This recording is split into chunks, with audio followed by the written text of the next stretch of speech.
The House Surgeon by Rudyard Kipling. On an evening after Easter Day, I sat at a table in a homeward-bound steamer's smoking room, where half a dozen of us told ghost stories.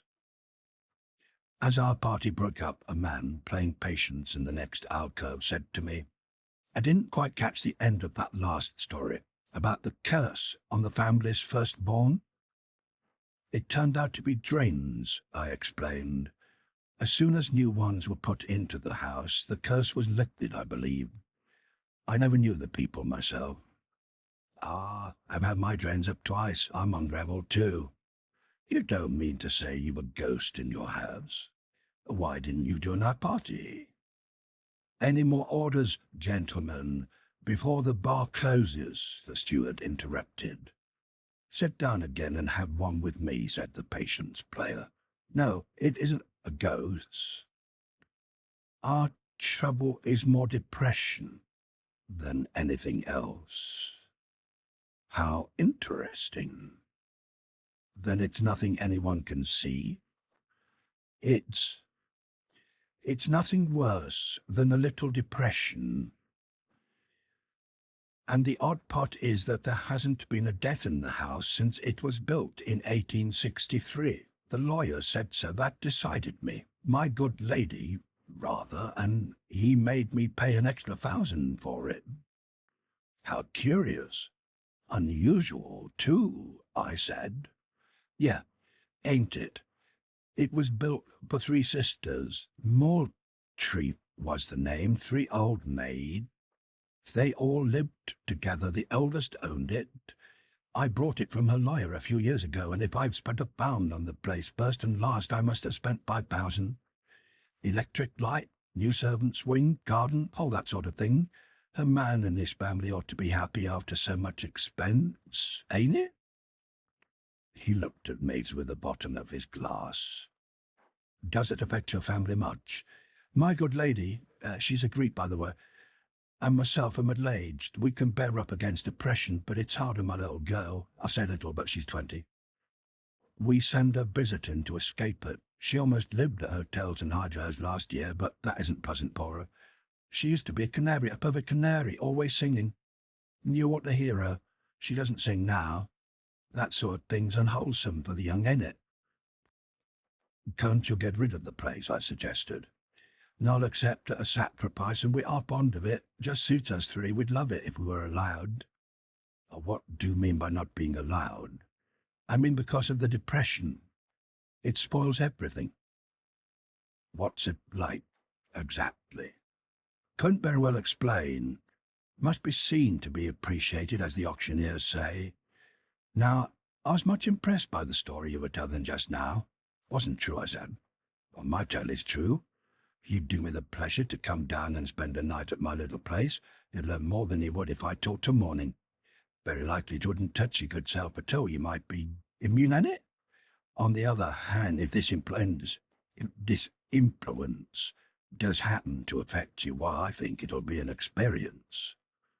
While he talked, he gave me his card, and I read his name was L. Maxwell Malloyd, Esq., of Holmhurst. A city address was tucked away in a corner. "My business," he added, "used to be furs. If you're interested in furs, I've given 30 years of my life to 'em." "You're very kind," I murmured. "Far from it, I assure you. I can meet you next Saturday afternoon anywhere in London you choose to name, and I'll be only too happy to motor you down. It ought to be a delightful run at this time of year. The rhododendrons will be out. I mean it. You don't know how truly I mean it. Very probably it won't affect you at all. And I think I may say I have the finest collection of narwhal tusks in the world. All the best skins and horns have to go through London, and L. Maxwell Malloyd, he knows where they come from and where they go to. That's his business."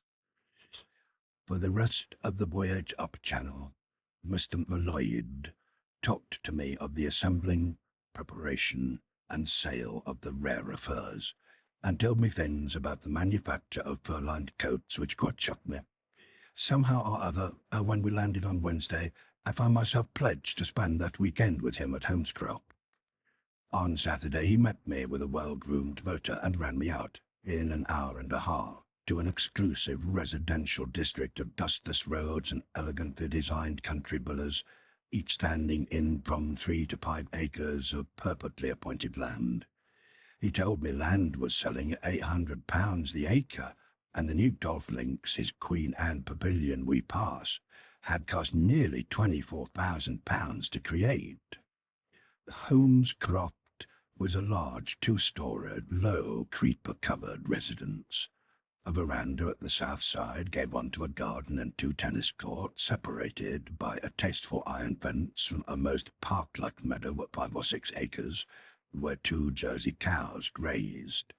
Tea was ready in the shade of a promising copper beech, and I could see groups on the lawn of young men and maidens appropriately clothed, playing lawn tennis in the sunshine. "A pretty scene, ain't it?" said Mr. M'Leod. "My good lady's sitting under the tree, and that's my little girl in pink in the park court. But I'll take you to your room, and you can see 'em all later." He led me through a wide, parquet-floored hall furnished in pale lemon, with huge cloisonné vases and ebonized and gold grand piano and banks of pot flowers and Benares brass bowls, up a pale oak staircase to a spacious landing, where there was a green velvet settee trimmed with silver. The blinds were down, and the light lay in parallel lines on the floors. He showed me my room, saying cheerfully, "You may be a little tired, one often is without knowing it after a run through Chaffet. Don't come down till you feel quite restored. We shall all be in the garden." My room was rather warm and smelt of perfumed soap. I threw out the window at once, but it opened so close to the floor and worked so clumsily that it came within an ace of pitching out, where I should certainly have ruined a rather lopsided laburnum below. As I set about washing off the journey's dust, I began to feel a little tired, but I reflected I had not come down here in this weather and among these new surroundings to be depressed. So I began to whistle, and it was just then that I was aware of a little grey shadow, as it might have been a snowflake seen against the light, floating at an immense distance in the background of my brain. It annoyed me, and I shook my head to get rid of it.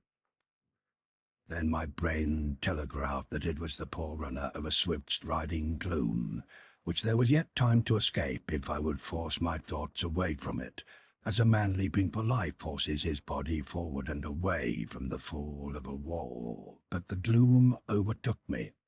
Before I could take in the meaning of the message, I moved toward the bed, every nerve already aching with the foreknowledge of the pain that was to be dealt it, and sat down while my amazed and angry soul dropped, gulf by gulf, into that horror of great darkness which is spoken of in the Bible, and which, as auctioneers say, must be experienced to be appreciated. Despair upon despair, misery upon misery, fear after fear, each causing their distinct and separate woe, packed in upon me for an unrecorded length of time, until at last they blurred together, and I heard a click in my brain, like the click in the ear when one descends in a diving bell, and I knew that the pressures were equalized within and without, and that, for the moment, the worst was at an end. But I knew also that at any moment the darkness might come down anew, and while I dwelt on this speculation precisely as a man torments a raging tooth with his tongue, it ebbed away into the little grey shadow on the brain of its first coming, and once more I heard my brain, which knew what would recur, telegraph to every quarter, "Fox, help, release, or diversion." The door opened, and M'Leod reappeared. I thanked him politely, saying I was charmed with my room, anxious to meet Mrs. Molloyd, much refreshed with my wash, and so on and so forth. Beyond a little stickiness at the corners of my mouth, it seemed to me that I was managing my words admirably, the while that I myself cowered at the bottom of unclimbable pits. Molloyd laid his hand on my shoulder and said, "You got it now already, ain't it?" "Yes," I answered, "it's making me sick." "It'll pass up when you come outside. Give you my word, it'll then pass off, come." I shambled out behind him and wiped my forehead in the hall. "You mustn't mind," he said. "I expect the run tired you. My good lady is setting there under the copper beech." She was a fat woman in an apricot-coloured gown, with a heavily powdered face against which her black long-lashed eyes showed like currants in dough. I was introduced to many fine ladies and gentlemen of those parts. Magnificently appointed landaus and covered motors swept in and out of the drive, and the air was gay with the merry outcries of the tennis players.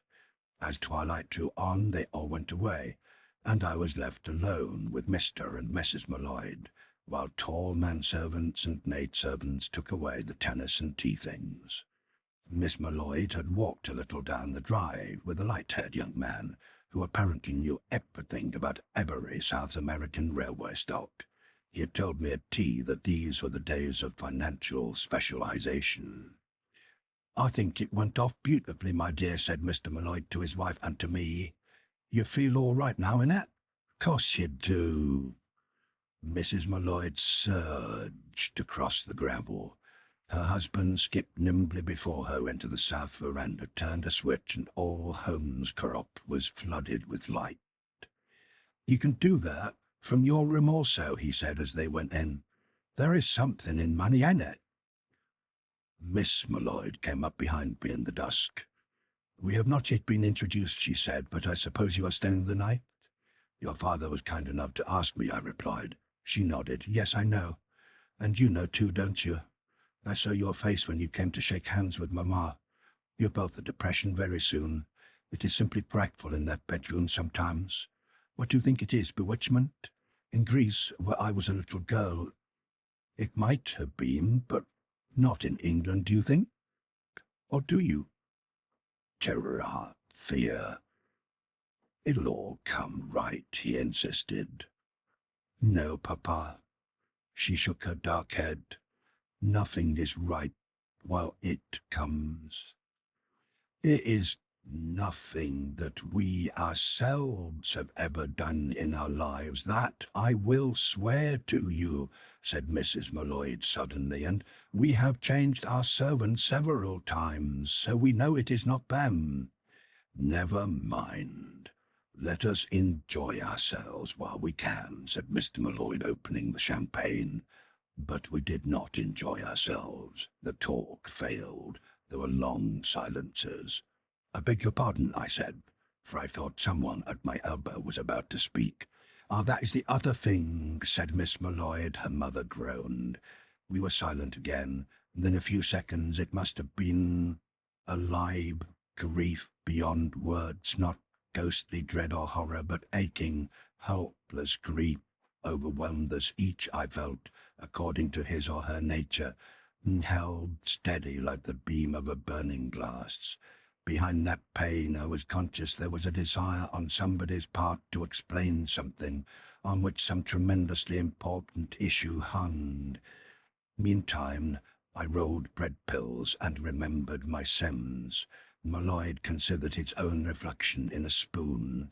His wife seemed to be praying, and the girl fidgeted desperate with hands and feet till the darkness passed on, as though the malignant rays of a burning glance had been shifted from us. "There," said Miss Molloyd, half rising.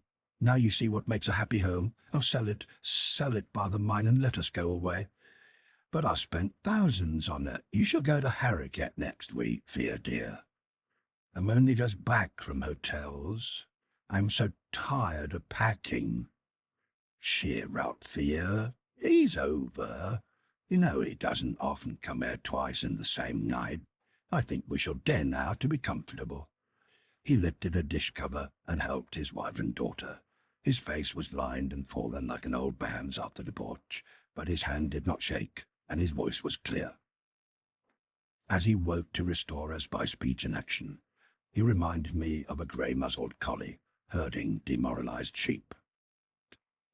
After dinner, we sat round the dining-room fire. The drawing-room might have been under the shadow for aught we knew, talking with the intimacy of gypsies by the wayside, or of wounded comparing notes after a skirmish.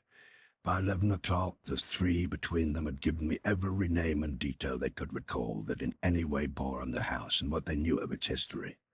We went to bed in a fortifying blaze of electric light. My one fear was that the blasting gust of depression would return, the surest way, of course, to bring it. I lay awake till dawn, breathing quickly and sweating lightly beneath what De Quincey inadequately describes as the oppression of inexpiable guilt.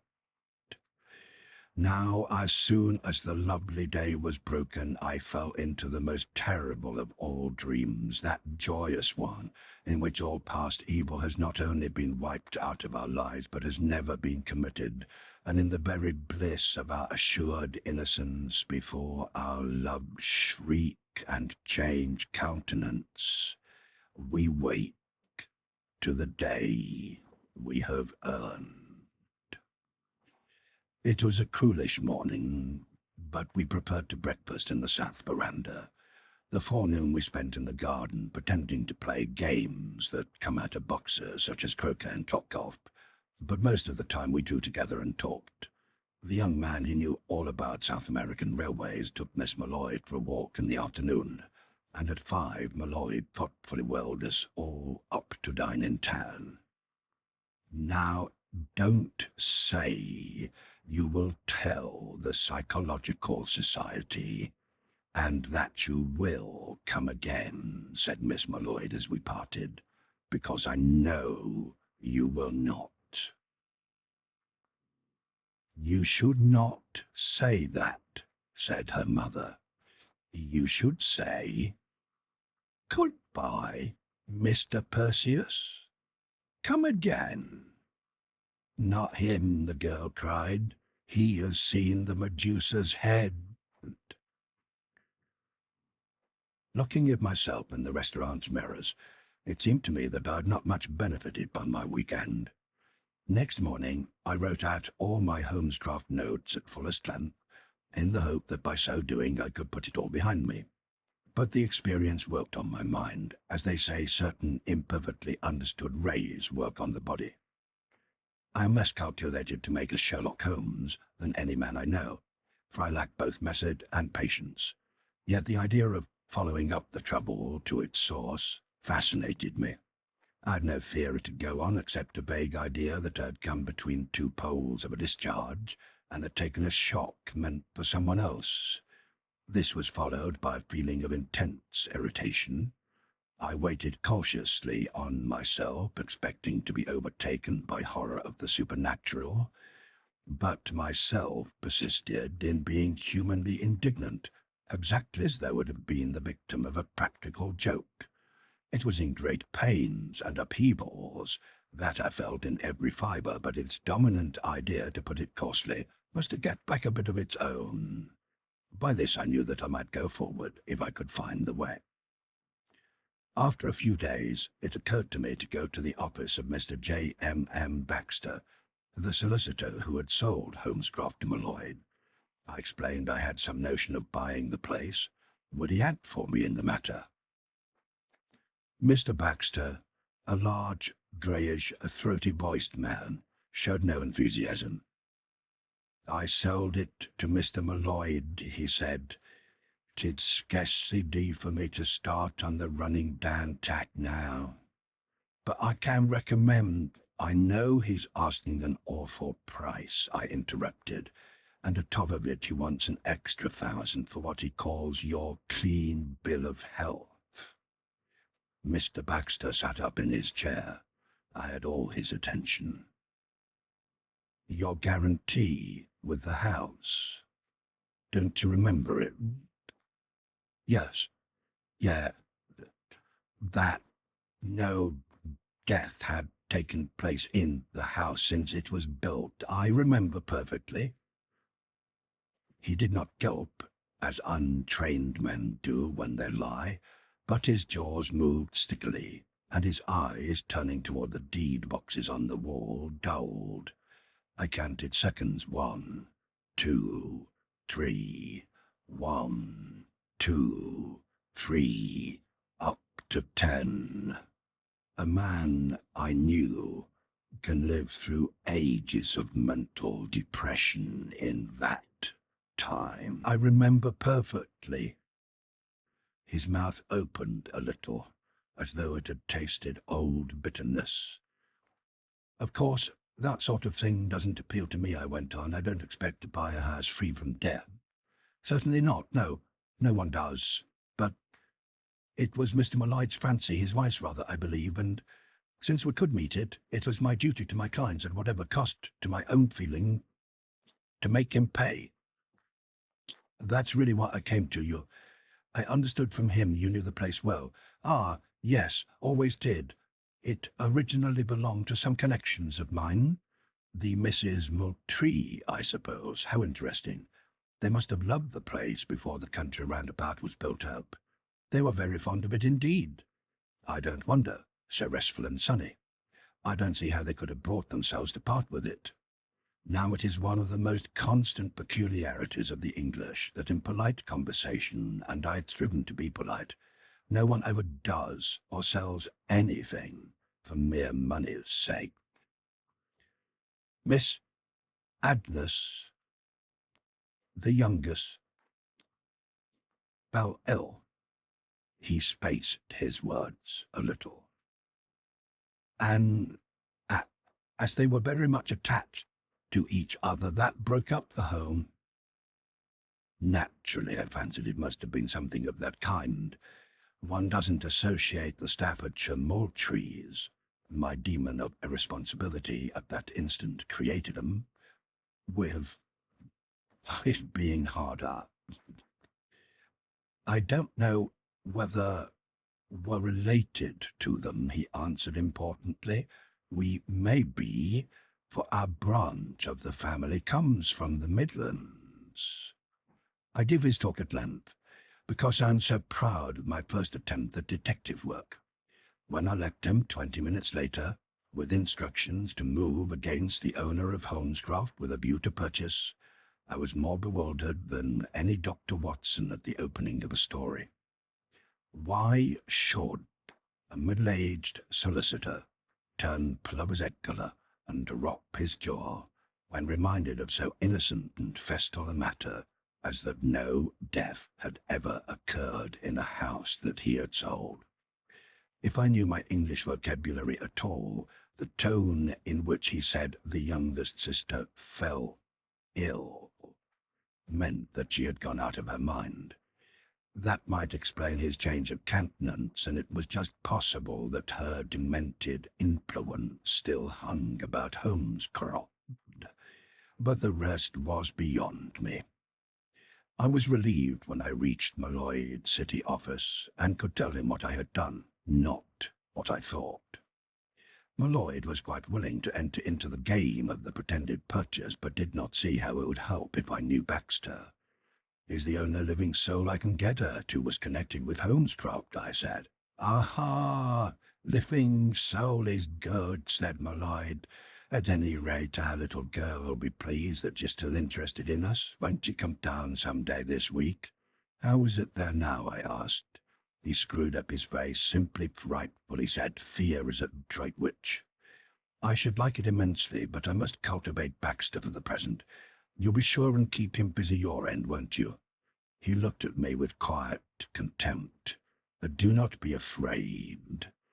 I shall be a good Jew. I shall be my own solicitor. Before a fortnight was over, Baxter admitted ruefully that Molloyd was better than most firms in the business. We buyers were coy, argumentative, shocked at the price of Holmescroft, inquisitive and cold by turns. But Mr. Molloyd, the seller, easily met and surpassed us, and Mr. Baxter entered every letter, telegram and consultation at the proper rates in a cinematograph film of a bell. At the end of a month, he said it looked as though my Lloyd, thanks to him, were really going to listen to reason.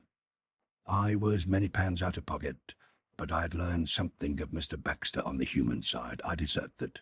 Never in my life have I worked to conciliate, amuse, and flatter a human being as I worked over my solicitor. It appeared that he golfed. Therefore, I was an enthusiastic beginner, anxious to learn. Twice I invaded his office with a bag, my Lloyd lent it, full of the spullicans needed in this detestable game, and a vocabulary to match. The third time the ice broke, and Mr. Baxter took me to his links, quite 10 miles off, where in a maze of tramway lines, railroads, and nursery maids, we sculped our dubited way round 9 holes like barges plunging through head seas. He played vilely, and had never expected to meet anyone worse, but as he realized my form, I think he began to like me, for he took me in hand by the 2 hours together. After a fortnight he could give me no more than a stroke a hole, and when, with this allowance, I once managed to beat him by 1, he was honestly glad, and assured me that I should be a golfer if I stuck to it. I was sticking to it for my own ends, but now and again my conscience pricked me, for the man was a nice man. Between games, he supplied me with odd pieces of evidence, such as that he had known the Moultrys all his life, being their cousin, and that Miss Mary, the eldest, was an unforgiving woman who would never let bygones be. I naturally wondered what she might have against him, and somehow connected him unfavourably with Mad Agnes. People ought to forgive and forget, he volunteered one day between rounds, especially where, in the nature of things, they can't be sure of their deductions. Don't you think so? It all depends on the nature of the evidence on which one forms one judgment, I answered. What nonsense, he cried. I'm lawyer enough to know that there is nothing in the world so misleading as circumstantial evidence never was. Why, have you ever seen men hanged on it? Hanged? People have been supposed to be eternally lost on it. His face turned grey again. I don't know how it is with you, but my consolation is that God must know he must.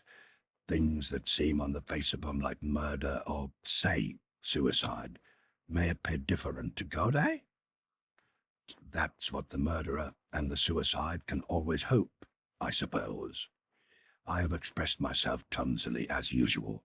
The facts, as God knows them, may be different, even after the most clenching evidence. I've always said that both as a lawyer and a man, but some people won't. I don't want to judge them. Will say they can't believe it.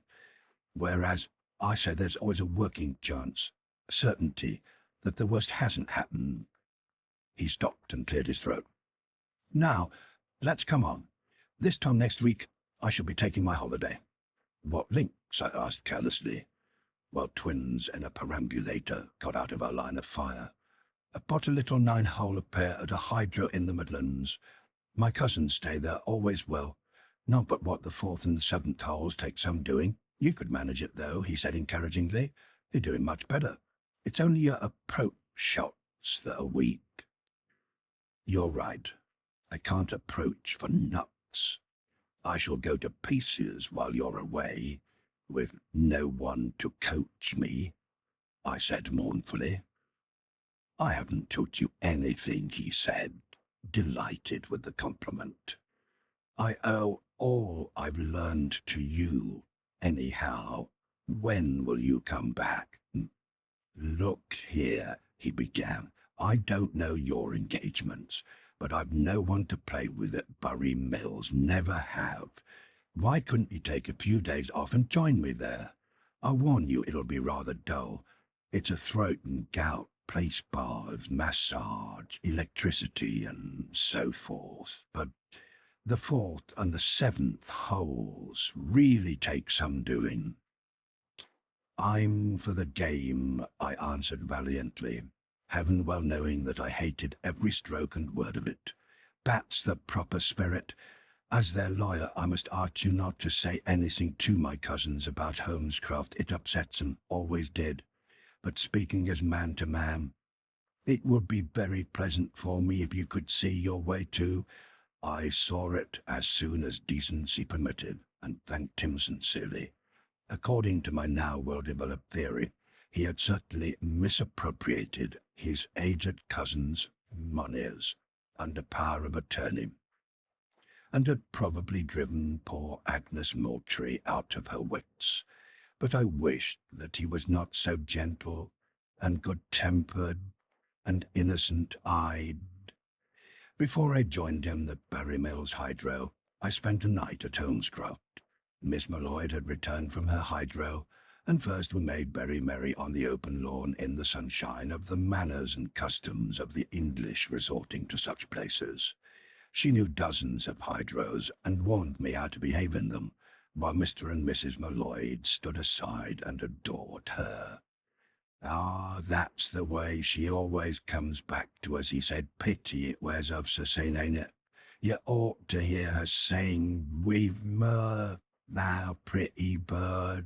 We had the house to face through the evening, and there we neither laughed nor sung. The gloom fell on us as we entered, and did not shift till 10 o'clock, when we crawled out, as it were, from beneath it. "It has been bad this summer," said Mrs. Molloyd in a whisper, "art we realized that we were freed. Oh, sometimes I think the house will get up and cry out, it is so bad. How? Have you forgotten what comes after the depression?" So then we waited about the small fire, and the dead air in the room presently filled and pressed down upon us with the sensation, but words are useless here, as though some dumb and bound power were striving against gag and bond to deliver its soul of an articulate word. It passed in a few minutes, and I fell to thinking about Mr. Baxter's conscience and Agnes Moultrie gone mad in the well-lit bedroom that waited me. These reflections secured me a night during which I rediscovered how, from purely mental causes, a man can be physically sick, but the sickness was bliss compared to my dreams when the birds waked. On my departure, Molloyd gave me a beautiful narwhal's horn, much as a nurse gives a child sweets for being brave at the dentist's. "There's no duplicate of it in the world," he said, "else it would have come to old Max Molloyd." And he tapped it into the motor. Miss Molloyd on the far side of the car whispered, "Have you found out anything, Mr. Perseus?" I shook my head. "Then I shall be chained to my rock all my life," she went on. Don't tell Papa." I supposed she was thinking of the young gentleman who specialized in South American rails, for I noticed a ring on the third finger of her left hand. I went straight from that house to Barry Mills Hydro, keen for the first time in my life on playing golf, which is guaranteed to occupy the mind. Baxter had taken me a room communicating with his own, and after lunch introduced me to a tall, horse-headed, elderly lady of decided manners, whom a white-haired maid pushed along in a bath chair through the park-like grounds of the Hydro. She was Miss Mary Moultrie, and she coughed and cleared her throat, just like Baxter. She suffered, she told me it was a Moultrie caste mark, from some obscure form of chronic bronchitis, complicated with spasm of the glottis, and in a dead, flat voice, with a sunken eye that looked and saw not, told me what washes, gargles, pastils, and inhalations she had proved most beneficial. From her I was passed on to her younger sister, Miss Elizabeth, a small and withered thing, with twitching lips, a victim, she told me, to very much the same sort of throat, but secretly devoted to another set of medicines. When she went away with Baxter and the bath chair, I fell across a major of the Indian Army with gout in his glassy eyes, and a stomach which he had taken all round the continent. He laid everything before me, and him I escaped, only to be confided in by a matron with a tendency to follicular tonsillitis and eczema. Baxter waited hand and foot on his cousins till 5 o'clock, trying, as I saw, to atone for his treatment of the dead sister. Miss Mary ordered him about like a dog. "I wonder what it would dull," he said, when we met in the smoking room. "It's tremendously interesting," I said, "but how about a look round the links? Unluckily, damp always affects my eldest cousin. I have got to buy her a new bronchitis kettle. Arthur's broke her old one yesterday." We stepped out to the chemist shop in the town, and he brought a large glittering tin thing whose workings he explained. "I'm used to this sort of work.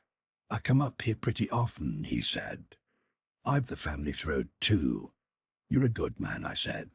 "A very good man." He turned toward me in the evening light among the beeches, and his face was changed to what it might have been a generation before. "You see," he said huskily, "there was the youngest, Agnes, before she fell ill, you know. But she didn't like leaving her sisters, never would." He hurried on with his odd-shaped load, and left me among the ruins of my black theories. The man with that face had done Agnes Moultrie in no wrong. We never played our game. I was waked between 2 and 3 in the morning from my hygienic bed by Baxter in an ulster over orange and white pyjamas, which I should never have suspected from his character. "My cousin has had some sort of seizure," he said. "Will you come? I don't want to wake the doctor, don't want to make a scandal. Quick!" So I came quickly, and led by the white-haired Arthurs in a jacket and petticoat, entered a double-bedded room reeking with steam and friar's balsam. The electrics were all on. Miss Mary, I knew her by her height, was at the open window, wrestling with Miss Elizabeth, who dragged her round the knees. Miss Mary's hand was at her own throat, which was streaked with blood. "She's done it. She's done it, too," Miss Elizabeth panted. "Hold her. Help me." "Oh, I say, women don't cut their throats," Baxter whispered. "My God, has she cut her throat?" the maid cried out, and with no warning rolled over in a faint. Baxter pushed her under the wash basins and leapt to hold the gaunt woman, who crowed and whistled as she struggled toward the window. He took her by the shoulder, and she struck out wildly. "All right. She's only cut her hand," he said. "Wet towel, quick." While I got that, he pushed her backward. Her strength seemed almost as great as his. I swabbed at her throat when I could and found no mark, then helped him to control her a little. Miss Elizabeth leapt back to bed, wailing like a child. "Tie up her hand somehow," said Baxter. "Don't let it drip about the place. He stepped on broken glass in his slippers. She must have smashed a pane." Miss Mary lurched toward the open window again, dropped on her knees, her head on the sill, and lay quiet, surrendering the cut hand to me. "What did she do?" Baxter turned towards Miss Elizabeth in the far bed. "She was going to throw herself out of the window," was the answer. "I stopped her and sent Arthurs for you. Oh, we can never hold up our heads again." Miss Mary writhed and fought for breath. Baxter found a shawl which he threw over her shoulders. "Nonsense," said he. "That isn't like Mary." But his face worked when he said it. "You wouldn't believe about Aggie, John." "Perhaps you will now," said Miss Elizabeth. "I saw her do it, and she's cut her throat too." She hasn't, I said. It's only her hand. Miss Mary suddenly broke from us with an indescribable grunt, flew rather than round to her sister's bed, and there shook her as one furious schoolgirl would shake another. "No such thing," she croaked. "How dare you think so, you wicked letter fool." "Get into bed, Mary," said Baxter. "You'll catch a chill." She obeyed, but sat up with the grey shawl round her lean shoulders, glaring at her sister. "I'm better now," she panted. "Arthur's let me sit out too long." "Where's Arthur's?" "The kettle." "Never mind Arthur's," said Baxter. "You get the kettle." I hastened to bring it from the side table. "Now, Mary, as God sees you, tell me what you've done." His lips were dry, and he could not moisten them with his tongue. Miss Mary applied herself to the mouth of the kettle, and between indraws of steam said, "The spasm came on just now, while I was asleep. I was nearly choking to death. So I went to the window. I've done it often before, without waking anyone. Bessie is such an old maid about draughts. I tell you, I was choking to death. I couldn't manage the catch, and I nearly fell out. The window opens too low. I cut my hand trying to save myself. Who has tied it up in this belty handkerchief? I wish you had had my throat, Bessie. I never was nearer dying." She scowled us all impartially, while her sister sobbed. From the bottom of the bed, we heard a quivering voice. "Is she dead? Have they took her away? Oh, one never could bear the sight of blood." "Arthur's," said Miss Mary. "You are an hireling. Go away." It is my belief that Arthur's crawled out on all fours, but I was busy picking up broken glass from the carpet. Then Baxter, seated by the side of the bed, began to cross-examine in a voice I scarcely recognized. No one could for an instant have doubted the genuine rage of Miss Mary against her sister, her cousin, or her maid, and that a doctor should have been called in, for she did me the honour of calling me doctor, was the last drop. She was choking with her throat, had rushed to the window for air, had near pitched out, and in catching at the window bars had cut her hand. Over and over she made this clear to the intent Baxter. Then she turned on her sister and tongue-lashed her savagely. "You mustn't blame me," Miss Bessie faltered at last. "You know what we think of night and day." "I'm coming to that," said Baxter. "Listen to me. What you did, Mary, misled 4 people into thinking you went to do away with yourself. Isn't one suicide in the family enough? Oh, God, help and pity us. You couldn't have believed that," she cried. The evidence was complete. Now, don't you think— Baxter's finger whacked under her nose. "Can't you think that poor Aggie did the same thing at Holmhurst when she fell out of the window?" "She had the same throat," said Miss Elizabeth. "Exactly the same symptoms. Don't you remember, Mary?" "Which was her bedroom?" I asked of Baxter in an undertone. "Over the south veranda, looking onto the tennis lawn. I nearly fell out of that very window when I was at Holmescroft, opening it to get some air. The cell doesn't come much above your knees," I said. "You hear that, Mary? Mary, do you hear what this gentleman says?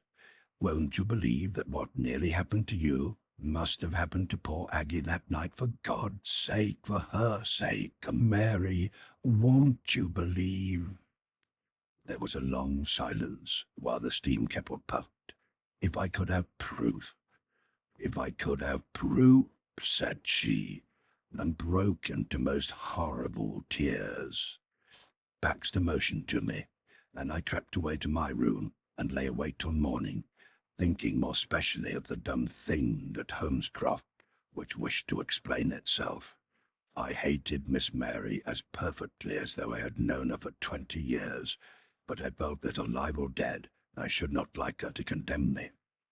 Yet at midday, when I saw Miss Mary in her bath chair, Arthur's behind, and Baxter and Miss Elizabeth on either side, in the park-like grounds of the hydro, I found it difficult to arrange my words.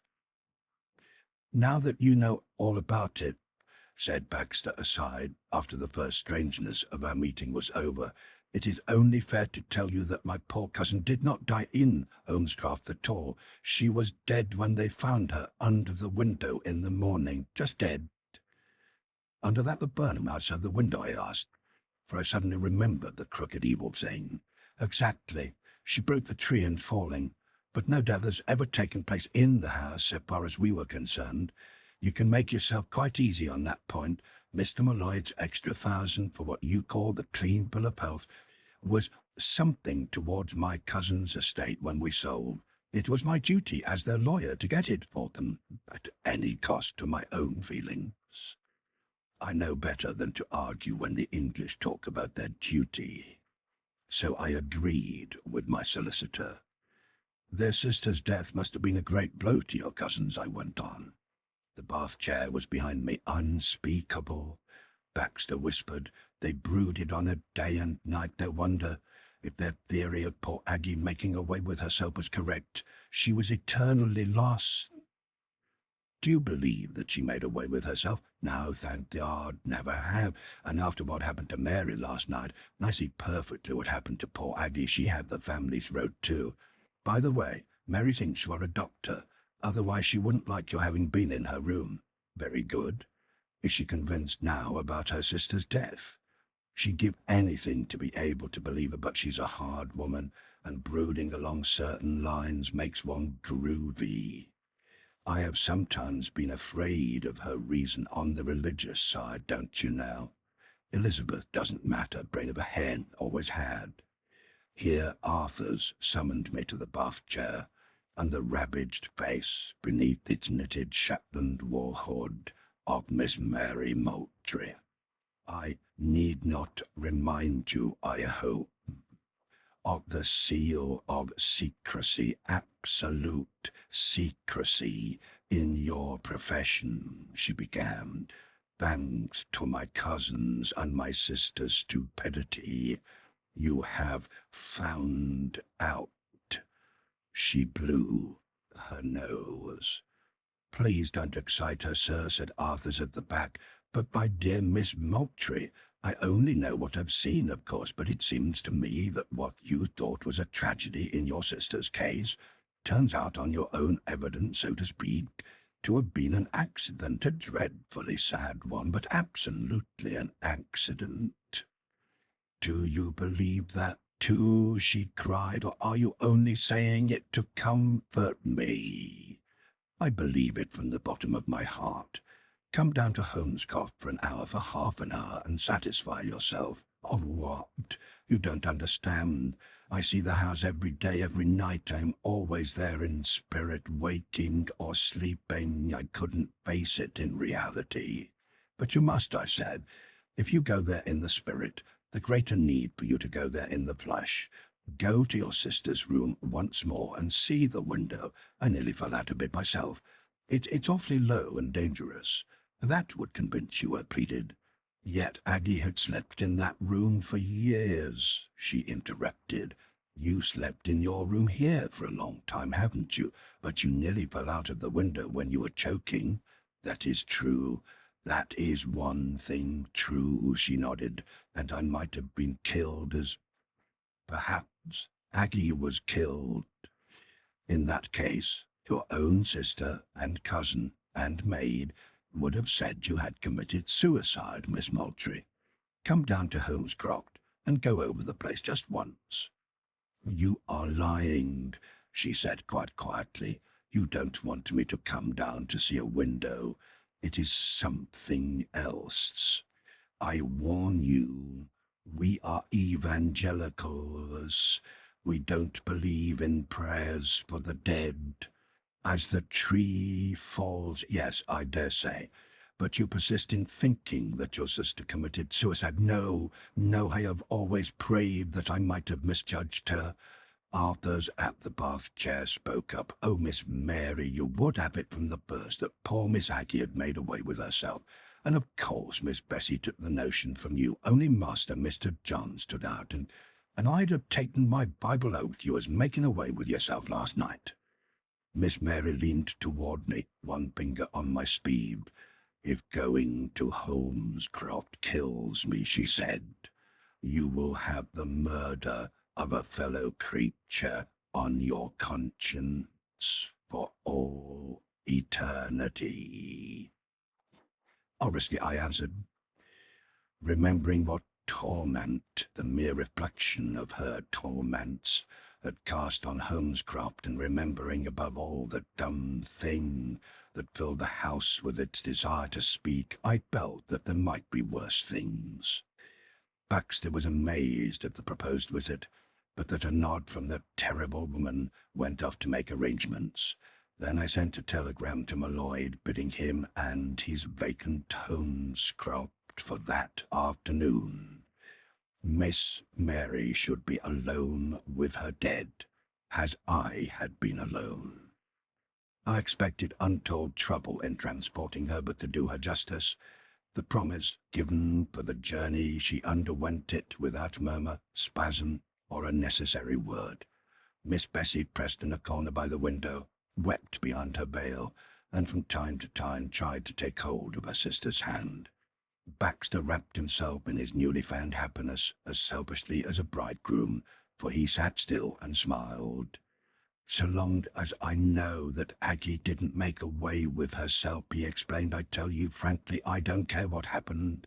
She's as hard as a rock, Mary, always was. She won't die. We led her out onto the platform like a blind woman, and so got her into the fly. The half-hour crawl to Holmescroft was the most racking experience of the day. My Lloyd had obeyed my instructions. There was no one visible in the house or the gardens, and the front door stood open. Miss Mary rose from beside her sister, stepped forth first, and entered the hall. "Come, Bessie," she cried. "I daren't, oh, I daren't. Come." Her voice had altered. I felt Baxter start. "There is nothing to be afraid of." "Good heavens," said Baxter. "She's running up the stairs. We'd better follow. Let's wait below. She's going to the room." We heard the door of the bedroom I knew open and shut, and we waited in the lemon-coloured hall, heavy with the scent of flowers. "We've never been into it since it was sold," Baxter sighed. "What a lovely, restful place it is. Poor Aggie used to arrange the flowers." "Restful?" I began, but stopped of a sudden, for I felt, all over my bruised soul, that Baxter was speaking truth. It was a light, spacious, airy house, full of the sense of well-being and peace. Above all things, of peace. I ventured into the dining room, where the thoughtful my Lloyds had left a small fire. There was no terror there, present or lurking, and in the drawing-room, which for good reasons we had never cared to enter, the sun and the peace and the scent of the flowers worked together as is fit in an inhabited house. When I returned to the hall, Baxter was sweetly asleep on a couch, looking most unlike a middle-aged solicitor who had spent a broken night with an exacting cousin. There was an ample time for me to review it all, to felicitate myself upon my magnificent acumen, barring some errors about Baxter as a thief and possibly a murderer, before the door above opened and Baxter, evidently a light sleeper, sprang awake. "I had a heavenly little nap," he said, rubbing his eyes with the backs of his hands like a child. "Good Lord, that's not their step," but it was. I had never before been privileged to see the shadow turn backward on the dial, the years ripped bodily off poor human shoulders, old sunken eyes filled under light, harsh lips moistened and human. "John," Miss Mary called, "I know now. Aggie didn't do it." "And she didn't do it," echoed Miss Mary. "I did not think it wrong to say a prayer," Miss Mary continued, "not for her soul, but for our peace. Then I was convinced. Then we got conviction," the younger sister piped. "We've misjudged poor Aggie, John, but I feel she knows now. Wherever she is, she knows that we know she is guiltless." "Yes, she knows. I felt it too," said Miss Elizabeth. "I never doubted," said John Baxter, whose face was beautiful at that hour. "Not from the first, never have. You never offered me proof, John. Now, thank God, it will not be the same any more. I can think henceforward of Aggie without sorrow. She tripped, absolutely tripped across the hall. What ideas these Jews have of arranging furniture. She spied me behind a big cloisonné vase. "I've seen the window," she said remotely. "You took a great risk in advising me to undertake such a journey. However, as it turns out, I forgive you, and I pray you may never know what mental anguish means. Bessie, look at this peculiar piano. Do you suppose, Doctor, these people would offer one tea? I miss mine." "I will go and see," I said, and explored Molloyd's new-built servants' wing. It was in the servants' hall that I unearthed the Molloyd family, bursting with anxiety. "Tea for three, quick," I said. "If you ask me any questions now, I shall have a fit." So Mrs. Molloyd got it, and I was butler, and murmured apologies from Baxter, still smiling and self-absorbed, and the cold disapproval of Miss Mary, who thought the pattern of the china vulgar. However, she ate well, and even asked me whether I would not like a cup of tea for myself. They went away in the twilight that I had once feared. They were going to an hotel in London to rest after the fatigues of the day, and as their fly turned down the drive, I capered on the doorstep, with the all-darkened house behind me. Then I heard the uncertain beat of the Molloyds, and bade them not to turn on the lights, but to feel what I had done, for the shadow was gone with the dumb desire in the air. They drew short, but afterwards deeper breaths, like bathers entering chill waters, separated one from the other, moved about the house, tiptoed upstairs, raced down, and then Miss Molloyd, and I believe her mother, though she denies this, embraced me. I know Molloyd did. It was a disgraceful evening. To say we rioted through the house is to put it mildly, and played a sort of blind man's buff along the darkest passages in the unlighted drawing-room and little dining-room, calling cheerily to each other after each exploration that here and here and here the trouble had removed itself.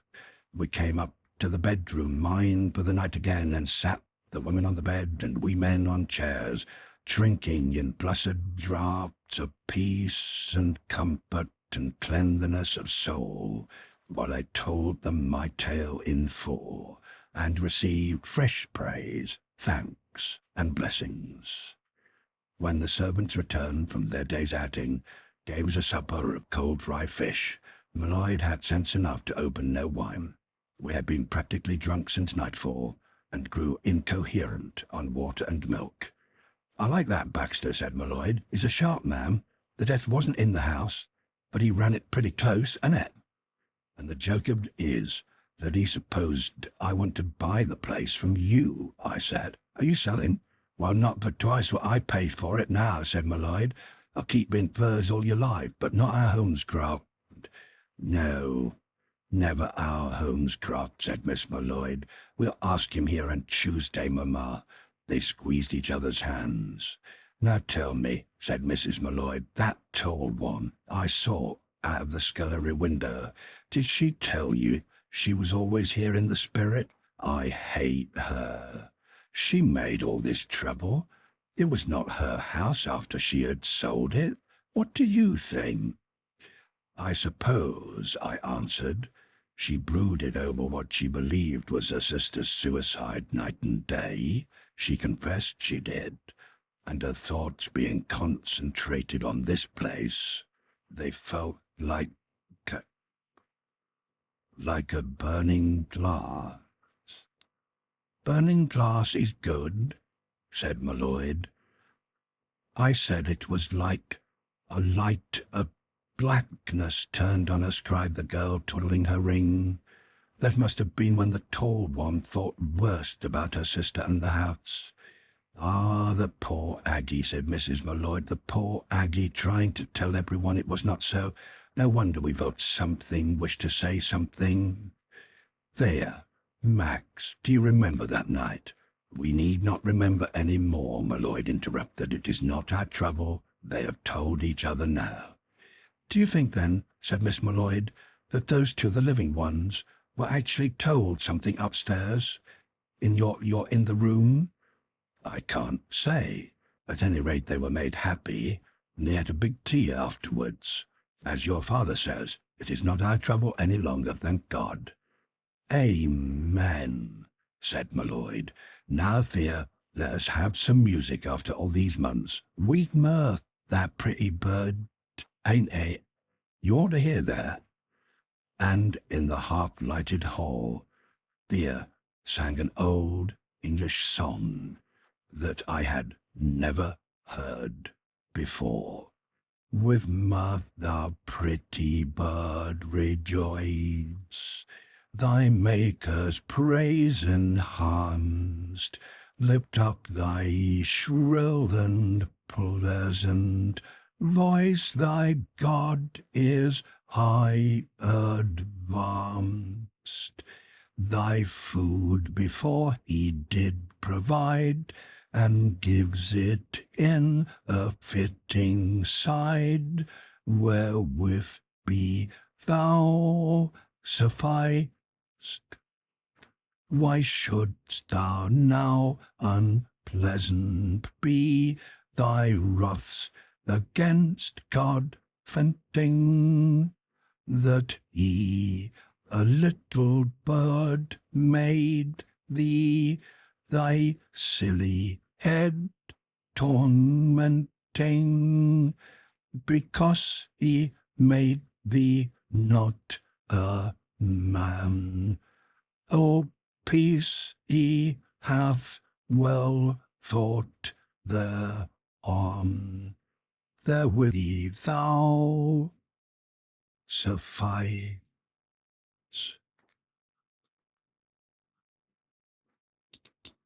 The End of the House Surgeon by Rudyard Kipling.